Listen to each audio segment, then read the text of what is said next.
Menjëherë pas sulmit në sallën e koncerteve Crocus City Hall në Moskë, natën e të premtes, përgjegjësia për krimin u mor nga një degë të ashtu quajturit Shteti Islamik, që i quan veten Shteti Islamik, provinca e Khorasanit, ose ISIS-K. Deklarata u publikua nga agjencia e lajmeve Amaq e lidhur me Shtetin Islamik dhe u shpërnda në platformën e mesazheve Telegram. Por kush qëndron pas Shtetit Islamik, provinca e Khorasanit?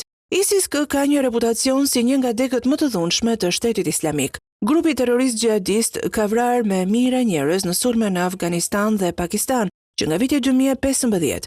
Emri i grupit rrjedh nga Khorasan, një emër i lashtë për një zonë që përfshin pjesë të Irakut, Turkmenistanit dhe Afganistanit, megjithse aktivitetet e tyre shtrihen përtej këtij rajoni. ISIS-K u themelua në 2014 nga një grup të larguarisht taliban dhe antar të Al-Qaedës në Pakistan dhe Afganistan. Grupi mbron një interpretim të dhunshëm të xihadizmit. Në 2015, grupi e cilësoi zyrtarisht veten si një degë të ISIS-it në rajonin e Khorasanit. Ashtu si ISIS, edhe ISIS-K synon të krijojë një kalifat transnacional, një shtet për muslimanët që qeveriset nga interpretimi i tyre radikal i islamit. Analistët i konsiderojnë të ndërlidhura raportet mes antarëve të ISIS-K dhe grupeve të tjera terroriste, ku ka mos pajtime dhe fraksione të ndryshme si Al-Qaeda dhe Talibanët, që shpesh dezertojnë nga këto grupe dhe kalojnë tek ISIS-K. Përpara se Talibanët të rimerrnin pushtetin në Afganistan në gusht të 2021-shit, si SBA ashtu edhe ish-qeveritë afgane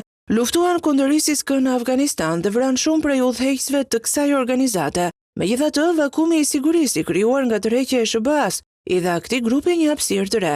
Kjo i mundsoi atij të krijonte kampet mëtejshme trajnimi dhe të zgjeronte rrjetet ndërkombëtare. Talibanët thonë se po përpiqen që të frenojnë aktivitetet e ISIS-K dhe pretendojnë se forcat e tyre të sigurisë kanë arrestuar me mijëra pjesëtar të grupit që kur ata u kthyen në pushtet.